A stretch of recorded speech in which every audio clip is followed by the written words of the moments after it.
Hello students, welcome to Hiba Max Study Time.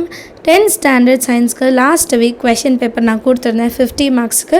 இந்த வாட்டி 25 marks கொடுத்திருக்கேன். ஏன்னா அது ஒரு குட்டி லெசன். கெமிஸ்ட்ரி லெசன் 1 அதுதான் நம்ம இன்றைக்கி வந்து எழுத போகிறோம், ஆட்டம்ஸ் அண்ட் மாலிக்யூல்ஸ். ஸோ இந்த லெசனில் வந்து நான் 5 2 மார்க்ஸ் 2 7 மார்க் ஒரு 1 மார்க் கொடுத்துருக்கேன். டோட்டலாக 25 மார்க்ஸுக்கு கொடுத்துருக்கேன். ஸோ இந்த பேப்பர் அட்டென்ட் பண்ணுங்கள், ஒரு லெசனாக தரோ பண்ணுங்கள். சயின்ஸை பொறுத்த வரைக்கும் ரொம்ப ஸ்டேபிளாக நம்ம பண்ணணும். கடகடான்னு படிச்சுட்டு போகாமல் ஒரு லெசன் படித்தாலும் அது வந்து ரொம்ப நிதானமாக படித்தா தான் அதில் இருக்க ஸ்பெல்லிங்ஸு கான்செப்ட்ஸ் எல்லாம் நமக்கு அண்டர்ஸ்டாண்ட் ஆகும். அண்ட் இதில் நிறைய ப்ராப்ளம்ஸும் வரும் இல்லையா, நியூமரிக்கல் ப்ராப்ளம்ஸ் இருக்கும். அதனால் ரொம்ப கிளியராக ஒர்க் அவுட் பண்ணி பார்த்துட்டு அதுக்கப்புறம் டெஸ்ட் அட்டென்ட் பண்ணுங்கள். டெஸ்ட் எழுதி கரெக்ஷன் பண்ணி பாருங்கள். 25 மார்க்ஸுக்கு எவ்வளோ உங்களால் எடுக்க முடிஞ்சதுன்றதை கமெண்ட்டில் எழுதுங்க. அண்ட் இந்த மாதிரி ஸ்டடி பிளான் கொடுக்குறது, வீக்லி ஸ்டடி பிளான் கொடுக்குறது, கொஷின் பேப்பர்ஸ் கொடுக்குறதுலாம் நீங்கள் அட்டென்ட் பண்ணுறீங்களா இல்லையான்றதையும் கமெண்ட்டில் எழுதுங்க.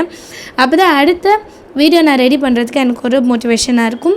வீடியோஸ்லாம் உங்களுக்கு யூஸ்ஃபுல்லாக இருந்தால் மறக்காமல் ஒரு லைக் பண்ணிடுங்க அண்ட் உங்கள் ஃப்ரெண்ட்ஸ் சர்க்கிளையும் ஷேர் பண்ணுங்கள். அண்ட் நம்ம சேனல் இது வரைக்கும் சப்ஸ்கிரைப் பண்ணலன்னா சப்ஸ்கிரைப் பண்ணிவிட்டு பெல் ஐகான் செலக்ட் பண்ணிக்கோங்க. தேங்க்யூ ஸோ மச் ஃபார் வாட்சிங்.